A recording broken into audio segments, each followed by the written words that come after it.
Have you ever heard someone say they're waiting for mortgage rates to drop? Yeah, me too. But what if I told them that wait could cost them six figures? Stick around because I'm going to break down real data and show you why waiting for the perfect rate could be one of the most expensive decisions you're going to make. We'll start with a viral Instagram post that will show you could lose about $122,000 by waiting. Then we'll look at actual forecasts from the Mortgage Bankers Association. Trust me, you're going to want to see how your market stacks up. So this post laid out a case. Back in 2022, mortgage interest rates were about 6.5%, much like they are now. A buyer decided to wait it out. 2 years later, they've spent $57,600 on rent alone, and they've earned no equity in that 2 years. And the house they wanted went up $65,000. Oh, and thanks to higher rates, their monthly payments now went up by about $488. Those numbers sound scary, but are they realistic? Do they apply to Indianapolis? What if prices go down? Are they expected to go down? Now, everybody's situation is different, and maybe things changed over those 2 years. Perhaps the insurance rates went up, maybe property taxes, maybe the cost of maintenance. Maybe during those 2 years, that person improved their job status and now they make more money, and that certainly can be a good thing. It's certainly not a one-size-fits-all. To get a clearer view, we need to take a look at what economists are forecasting for the next few years. This is where it gets interesting. At the Mortgage Bankers Association conference, Chief Economist Mike Fratantoni predicted that 30-year mortgage rates would likely stay between 6 and 6.5% through 2028. He doesn't see a big drop because federal deficits and sticky inflation, well, they keep upward pressure on long-term rates. He also noted the Fed may cut its short-term rate twice in 2025 and once next year, but that won't necessarily translate to lower mortgage rates. The more optimistic Fannie Mae forecast still doesn't see rates dipping below 6% until late 2026. So if rates are going to stick between 6 and 6.5% for, well, an unknown amount of time, what does that mean for buyers who are waiting on the sideline? The answer might surprise you, and that's in the next section. Let's revisit that Instagram example with our new context. The post claims waiting 2 years cost $122,000 in rent, missed appreciation, and higher payments.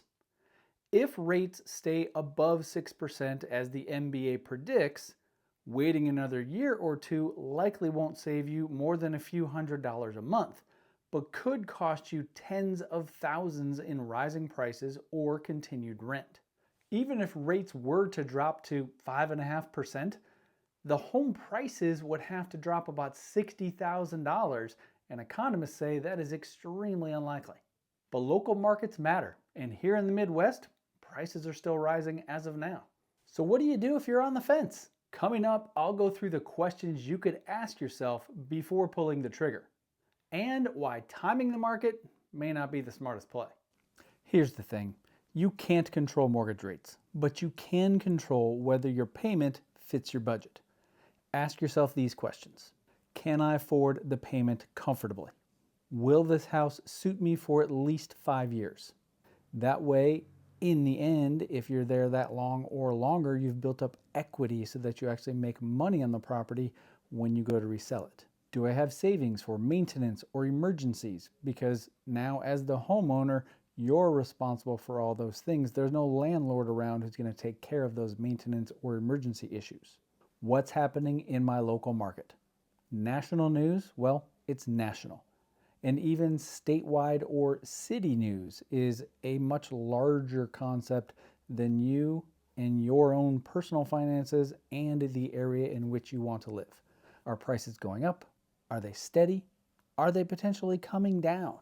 The MBA expects total home sales to increase next year, and inventory numbers have continually been on the rise, so that could potentially level off pricing. But if you're waiting purely for a lower rate, well, you could be waiting a while prices continue to inch up. Ultimately, it's about affordability and your personal timeline, not trying to wait for some magic or mythical rate to finally hit before you make a decision. Let's wrap this up. Waiting for rates to drop may seem like the safe bet, but data suggests that that drop isn't coming anytime soon. If you're financially ready, buying now can start building equity and save you from future price increases. If you're not ready, no rate cut is going to magically make you ready. Run your numbers, talk to a lender, very important because they can break down the numbers for you so you can see what you're paying on a monthly basis, and make your decision based on facts, not fear. Subscribe for more real estate information in the Indianapolis area, and if you know someone who's on the fence and just needs some questions answered, please share this out. Thanks for watching.